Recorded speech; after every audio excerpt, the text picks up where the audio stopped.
જય શ્રી કૃષ્ણ મિત્રો, શ્રાવણ મહિનો ચાલુ થઈ રહ્યો છે તો આપણે ફરાળી રેસીપી શીખીએ. તો ફરાળ માટે આપણે કાચા કેળાનું શાક બનાવીશું આજે.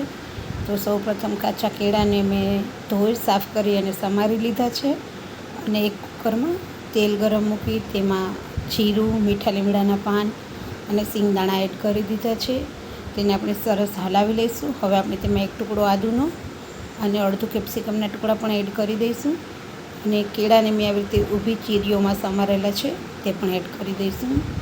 હવે આપણે બધું સરસ મિક્સ કરી લીધું છે તો આપણે તેમાં ટેસ્ટ પ્રમાણે નમક એડ કરીશું અને બ્લેક પેપર પાવડર એડ કરીશું. અમે ફરાળમાં ટમેટું નથી ખાતા તો દહીં લીધું છે અને લાલ મરચું પણ નથી ખાતા તો મરી લીધું છે, તમે લઈ શકો છો. ટામેટું અને લાલ મરચું પણ લઈ શકો છો. મેં આજે વ્હાઈટ બનાવ્યું છે તો લાલ મરચું પણ નથી લીધું અને ટમેટું પણ નથી લીધું. અને કેળાની ચીકાશ પણ હોય અને થોડી ગળાશ હોય એટલે થોડી ખટાશ પણ જોતી હોય તો મેં 1/4 કપ દહીં ઉમેરેલું છે જે ઘરનું જ છે, હોમમેડ. અને હવે તેને મેં 2 થી 3 સીટી માટે થવા દીધું હતું. સરસ થઈ ગયું છે તો હવે આપણે કુકર ખોલીને જોઈ લઈએ.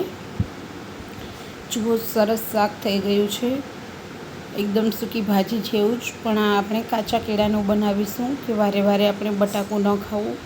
ઘણાને ફરાળમાં બટાકું માફક પણ નથી આવતું. તો ને આવી જ મારી નવી રેસીપી જોવા માટે મારી ચેનલને લાઇક, શેર, સબસ્ક્રાઈબ અને ફોલો કરવાનું નહીં ભૂલતા. અને હવે આપણે સૂકી ભાજી, કાચા કેળાની સૂકી ભાજીને કોથમીર છાંટી અને સર્વ કરીશું. Thank you.